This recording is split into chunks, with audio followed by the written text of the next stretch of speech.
Adam starts before lunch with presenting estimated. Oh, there's a different.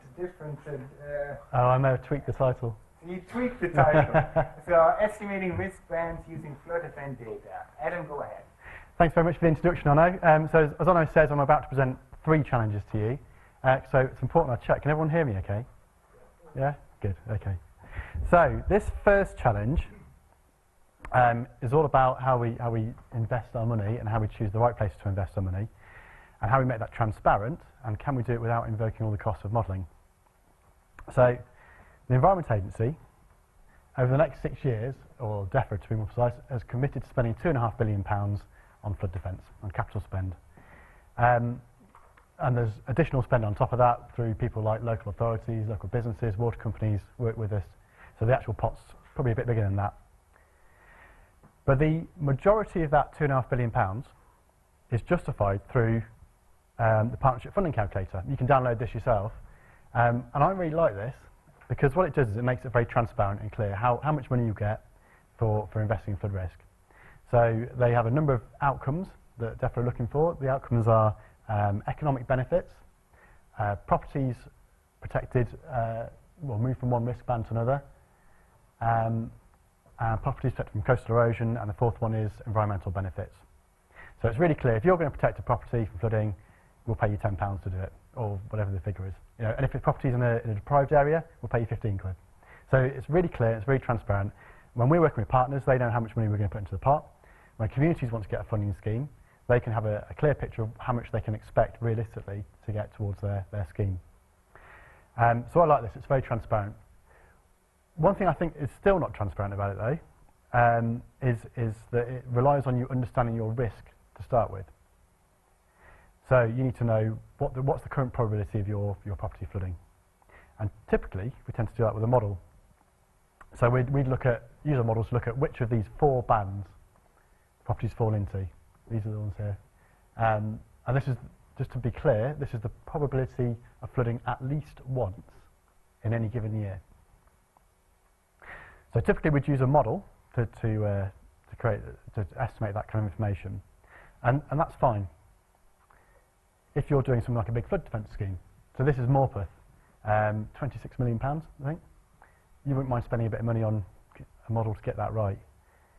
The last time I managed a flood modelling project, I think it was about upwards of £100,000. So not small sums of money, but worth getting right for something like that. But what happens if you are doing something like this? Now, to the untrained eye, this might just look like a few logs, but it's actually a precision-made flood defence. It's a natural flood management technique where they put woody debris in the channel. And the idea is it slows down the flow and holds it back further up in the catchment so it doesn't flood your town or your village further downstream. This is really popular at the moment. Neil Parish from the EFRA Select Committee has been championing it. The problem is you don't tend to spend 26 million quid on putting logs in rivers. You might spend £10,000 or £40,000 or something. If you have to spend £100,000 on developing your model before you can choose whether to spend £10,000, you've got nothing left to protect people with. So that's a problem. But we think we've got a way around it, and that you can help us with. This is flooding in Cumbria. Can you put your hand up if you think properties in Cumbria are at flood risk? Right, now keep your hand up if you needed a £100,000 model to tell you that. No, you didn't, did you? So we have enough evidence. So if a property's flooded 10 times in 10 years, you know it's at flood risk.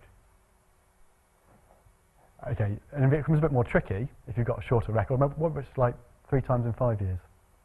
Twice in 100 years? How confident would you feel then? So we think you could kind of sum this up with this graph here. So if you've got a lot of records, if you had 50 different flood events recorded in your database, or if you had 1,000 years worth of data, you'd be pretty confident about your assessment of the flood risk, couldn't you? If you had 2 flood events and 5 years of data, I wouldn't feel very confident about that at all. So we think you can estimate flood risk without having to use a model. And here's an example of what it might look like in practice. So this is a community, this is Anywhere Town, next to Any River And we've split, to make it easier, we've split the groups of properties into 3 different groups. These are properties that all flood, the groups of properties that flood at the same time because of the shape of the floodplain. Actually, I don't know if you can see it very well on this, but there's a line along here. Can you see that? Okay, so in this example, there are they have the national flood maps, which are quite useful. So that provides the 1 in 100 flood outline, which for the, I don't know if you were paying attention earlier, but the bands, that's the significant or very significant bands. So just to remind you, we fall within that boundary. Now, this community has flooded several times, and they'd like to have a flood defence scheme built. They've looked at the catchment, and they don't think they're going to be moving properties out of the 1 in 100 floodplain, just because of the shape of the catchment and the type of measures that would be needed to do that. What they think they might be able to do, though, is move some properties from the very significant band to the significant band. But they don't already have a model to tell them where the very significant band is. So it could be that all the properties are in the very significant band. It could be that it's group 1 and group 2, or it could be just group 1, or it could be none of them. And they need some evidence to prove to Treasury that what they're going to do is move properties from one band to another. So they look at a record of flood events. And it might look something like this. So you've got group 1, have got 7 flood events in, I don't know, 80 years worth of records. Group 4, properties in group 4 have got 4 flood events in 80 years, or the 80 years of records. And group 3 have just got 2, they've flooded just twice in 80 years. So we can say, well, I'm hoping there's a way to say, what's the confidence that they fall within that very significant band? Now for that group 1, it might be we're medium confidence. For group 2, low confidence. And for group 3, very low. Or perhaps you might read it as very high that it's not in that band. There's another way to word that. Now we're only giving medium confidence, so we're not saying it's as good as when you go out and spend £100,000 on the model, but what we are saying is that perhaps it's proportionate and good enough for a small amount of investment. If you're only going to spend 10, 20, 30, 40,000 pounds on some natural flood management measures, perhaps this is good enough. So, what would that look like on the map? Well, this is perhaps this.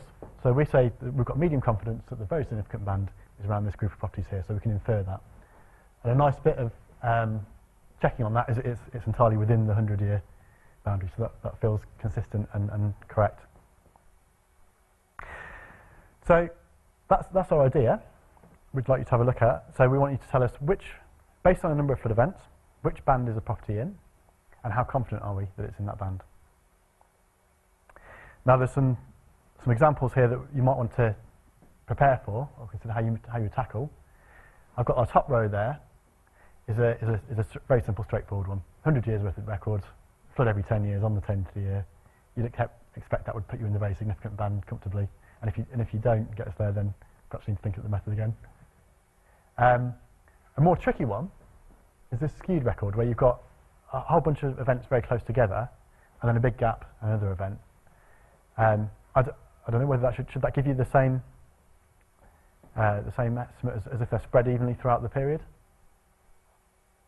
And just for argument's sake, that's in that example in the skewed record, we'll assume that there's nothing changed in the catchment. And if you saw that in real life, you'd probably say, well, perhaps they built a new housing estate up the road or something in the last few years. But for the purpose of this, let's assume that nothing's changed. The other thing is, how do you deal with false negatives? So is the fact that someone hasn't recorded a flood, that's not necessarily the same as saying there wasn't a flood. So you might be that somebody who's keen to get a flood defence scheme approved might accidentally, on purpose, forget that 1818 flood off the end of their list. And then suddenly it goes from being 4 floods in 200 years to 3 floods in 10 years, which looks a bit more serious, doesn't it? Another question to deal with is, well, it could be 2 things actually. Either multi-peaked events, so where you have 2 flood events very close proximity to each other, but they're really part of the same weather system that's generated them. Or in this example here, 2 floods within the same flood season. So generally we said it was about the probability of flooding at least once in a year. So in this example, you've got pairs of floods on which, so for sake of example, occurred on the 31st of December and the 1st of January, right? So do you count that as being 6 flood events, or 3 flood events. I mean, for that, do you only have the year of the flood, or do you have the month, the day? I think we could put a date in. Yeah, this is just for simplicity and brevity on the screen. But yeah, I think we could probably put an actual date. Yeah. And this is the real challenge actually. This last one, this is what keeps me awake at night, wondering whether this approach will ever work. Is can we get anything useful from a short record? I think most places won't have 100 years worth of flood records. I think most places will have relatively short ones. So will you find that when you do your analysis, actually you never get above low confidence with this approach?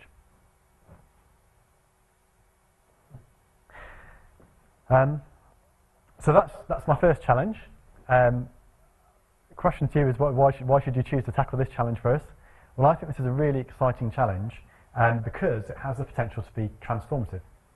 In a few years' time, we could all be having, rather than these sort of centrally driven big flood defence schemes, we could be having a lot more locally owned, locally driven flood defence schemes.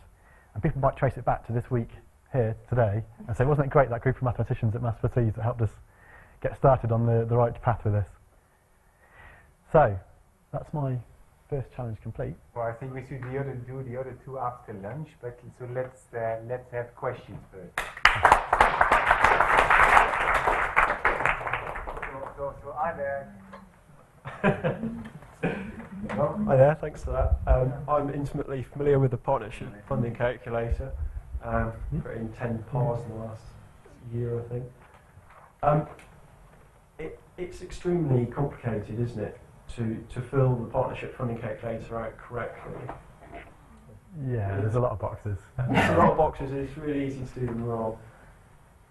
So my opinion is that the calculator is part of the problem, I think. My opinion. But also, your high confidence events, if you've got lots of flooding and a long record, they're probably not looking to invest in small schemes. Would you say there's a fair chance they probably want a bigger sum of money, so they probably go for the model? I think it's not so dependent on how severe the flooding is, but how many properties are affected. So it's not, if one property floods all the time, they probably won't want to invest £26 million in it, but they might be prepared to invest £10,000 on it. Sorry, I'm going to ask another question. And without modelling, how do you determine that you haven't actually caused a detriment rather than a benefit through your intervention? Yeah, that's a really good question. So there's actually two parts to this, isn't there? There's assessing risk to start off with, and then there's how much you might change as a result of your measure. So what we'd like to do this week is tackle that first problem, but we also plan to do some work which we're letting imminently, which will follow on from this, and it will look at what's the change going to be, and how do you assess that in a proportionate way. So it might be you can get an expert in, someone like you could come along and say, you know what, if you put pipe in here and green sewers like that, and move it at flood band, and that would be, if it's kind of signed off by an expert and you can provide your experience, then that might be good enough to invest £10,000.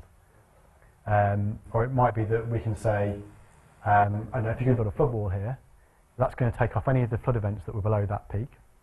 So if we take those flood events out the record and run it through the analysis again, then you can show that it's pushed into another band. So we're hoping there's some pragmatic ways of showing it. I think when there's a big lot of money, or you're making significant changes to the catchment, you want to model. But we think there's lots of stuff people are doing, which is essentially no regrets. So if you're putting in subs measures, you're probably not going to make things worse. Say if I put in a green roof or a water belt or something, yeah. So there's lots of stuff there's low regrets. I think no regrets.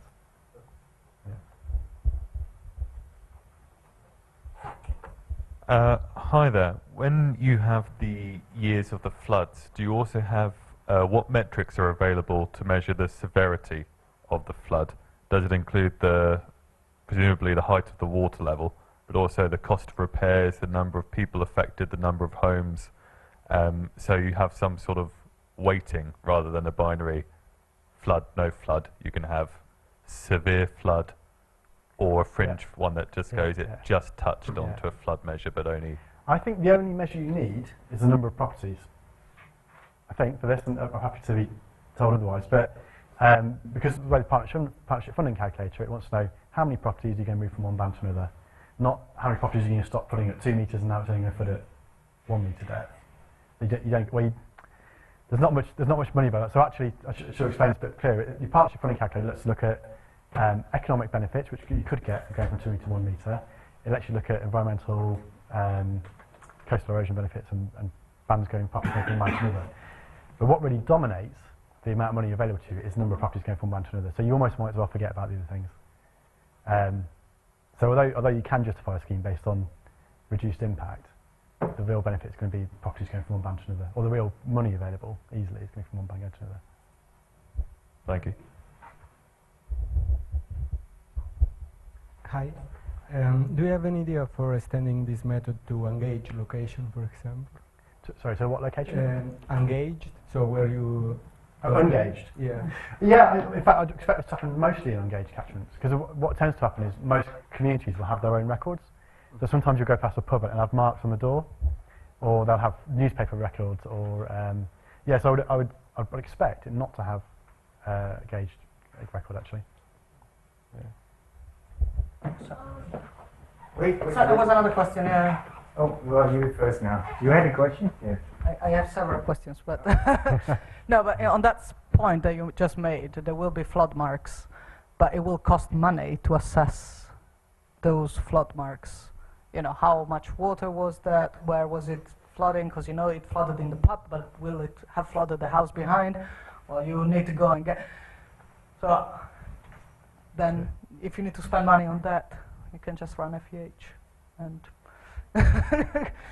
I mean it seems. But the real question I had was, at what scale are you thinking of getting this information? Because you have that nice thing of having group 1, group 2, group T. Yeah. Again, will it not cost money to sort of assess where did the 2004 flood arrive to, where did the 2007 flood arrive? I mean, are these information easily available, or are these complicated to obtain? If you're the community living anywhere town here, you probably remember which houses flooded, or you have records of who flooded and when. And what would be quite neat with this technique is you don't need to be a flood engineer to run it. We could put a spreadsheet tool somewhere, or maybe it's even a little card that sort of says, number of properties, number of events, So actually, it puts things into a local community's hands and lets them assess things. And depending on what confidence you get to, they might decide, okay, actually we need to go back and we need to employ a flood professional to assess this properly. Or they might say, actually, it's just a no-brainer. We don't need to do anything more. It's about being proportionate. Is there another anywhere question? 2, 3. Look at the anywhere questions are popping up. There you go. Actually, just wondering if for the number of events and the house groups, are there any classification of the types of the events as well? What characteristics of the events are? Is it a 2-year return period event, or the 5-year, or the 10-year, or 200-year return period event? No, I don't think so. Because the thing is that if we say that the group 1 is affected by the 7 events, then we want to know that maybe what types of the events are affecting group A, and what types of events are affecting the group 2. Maybe the group 2 are affected only by the events which are occurring 10-year return period, and group A may be affected by the events which are occurring with the 2-year return period things. So maybe they are flooding most of the time, and these are not flooding. But if you knew it was a 2-year event affecting group 1, why would you need to do this approach? Because you just say they're in the very significant band. So basically, the problem comes when we say that the confidence. Yes. So for the 200-year events, you don't have the enough data to have the more confidence into that. No, you have the long records or the small record. Yeah, and if it helps, so I mentioned the bands, didn't I? So being pragmatic about this, actually we probably only care about the very significant band. Because if you're in the moderate or low, we're not going to protect you any more than you already have. No one's going to pay for that, and actually there's not much money available for it either. And to be honest, if you're in the sort of 1 in 30 to 1 in 100 band, you're probably not going to get protected either. Not unless it's, say, you're London. And if you're London, then you're going to get a big flood model, yeah, because there's millions of houses. But if you're in a small community, we probably just care about that sort of band, so the 1 in 30. So 100 years of data might be enough to. Yeah, so that's the thing actually, because if you want to have the higher confidence, you need to have the data, and if we don't have the data, the one approach could be to generate the data synthetically, Mm-hmm. and I don't know, but yeah, we will discuss that later. Yeah, sure. There's a question here and this here. My name is Chinedu. Oh, yeah. So my question is about the calculator. Sure. So how would you know the number of properties you have to move from, you can move from one band to the other when you've not already carried out the study? Because I think it is your study that should tell you this is the result. So I've been able to move this number from this band Yeah, to yeah. this. So how would I do that even when I've not done this study already? Okay, so I think you can use this method to tell you your starting point. And your question is, how do you know how much I've moved? Yeah, so yeah, it's a really good question, and we're not going to tackle. I don't think you'll tackle that this week. We've got some more work. The environment is planned to fund some more work to look into that. We want to work with professionals to identify what would be pragmatic and proportional rules of ways to do that. So, as we said, if you're an expert, James, perhaps you can just sign it off. You know, if you're a SciWem chartered engineer or something, you can just say, yeah, I think this is realistic, and that would allow you to get up to £20,000 worth of funding. Or perhaps there's something a bit smarter you could do by, you know, if we were to say, well, the flood wall is going to take out the 1951 event, 1991 event, and the 2006 event, then we can rerun the statistical analysis and show that it's now we've now got medium confidence in the significant band. So that might be another way you could do it. But yeah, I agree, that's an important point, and we need to look into that a bit more. Should the calculator not include the potential of the land, because you want to build more houses, so you should be considering the future rather than just we've got these houses here? Yes, I think absolutely it should, but DEFRA Treasury rules are you don't include, because their argument is that any new properties built should be built in line with planning guidance, which means they won't create any more risk. So yeah, I'm sure that's true. So but that's a great question. Talking about future, so how can we use this approach for considering future climate change? Yeah, good question. That's one of the points we want to pick up. We want to pick up later, and it's noticeably absent, isn't it, from this? Yeah, if you have any ideas, I'd love to hear them. Yeah. Hi, Adam. Hi, Barry. I think the probability bands are a bit like tax bands, and as people sort of get affected, not very proportionately. Yeah. The Treasury rules sort of suggest that they use things like depth damage curves and so on. Yeah. Yet the calculator uses this in or out. So there are lots of measures like property level protection, which might be on the fringe of, if they'd be useful where it's shallow flooding predicted. Yeah. So it's not very proportionate in a sense, because a lot of NFM measures might reduce flood depth slightly. Yeah. If you did lots of them. Yeah. And you could see a difference economically, but you wouldn't see a house coming out of the high risk. No, but if you were to perhaps stop the depth lately with some natural flood management, and you were to say, and we're going to put some individual property protection measures on, to say that can now deal with that shallower flooding. Someone like you, Barry, could probably say, as a professional, I sign this off and say that would do a one band. And what I'd like to do, because one of my worries with this is that people, and I'm sure, I'll probably be guilty of it, but you tweak the calculator, tweak the spreadsheet to make the numbers add up to the funding you want. It's just playing with numbers rather than trying to focus on what could be what would make a real difference. And that's why I'm quite keen that when we look at what you're going, how we decide whether it's going from one band or two bands or whatever, that should be, there needs a bit of common sense and judgment around that rather than just tweaking numbers on a calculator. I think it's an important point. So I take the last question. I'm slightly surprised nobody asked. What data do you have to offer us for the group? Right, because they want to put the Ian asked about data earlier, same question. What data do you have for us about these events? I don't have real data, but I'm happy to make up some data in the format that you need that would be realistic. But how will you make them up then? How do you know they are realistic? Well, I want to test out certain cases, certain things which might trip you up. So that's why I came up with this example. Yeah, this sort of thing. So I might give you this example at the top, and I hope your method works for that, because that's bread and butter, isn't it? And then we might talk about this one with the skewed record and things. So if you need dates, actual days of the year, we can invent that and make them up. But I'd rather design tests that I think might trip you up rather than, yeah. So just to be clear, the kind of data we would have available is essentially just that, nothing more, or a little bit more in terms of precise data. Perhaps what sort of thing would you think of? Other things like the flood intensity in each case. Yeah, we might have level data. Certainly a lot of rivers are gauged. Don't you have a target neighborhood where these data are available? I mean, in principle, you're saying a community, right? I live in Appley Bridge. Flooded Appley Bridge citizens come with data. Has a community done that? Have you data from such a community? Because that could be helpful, an interesting one, if you wanted to do a real-world experiment, would be probably to test it somewhere like Cumbria.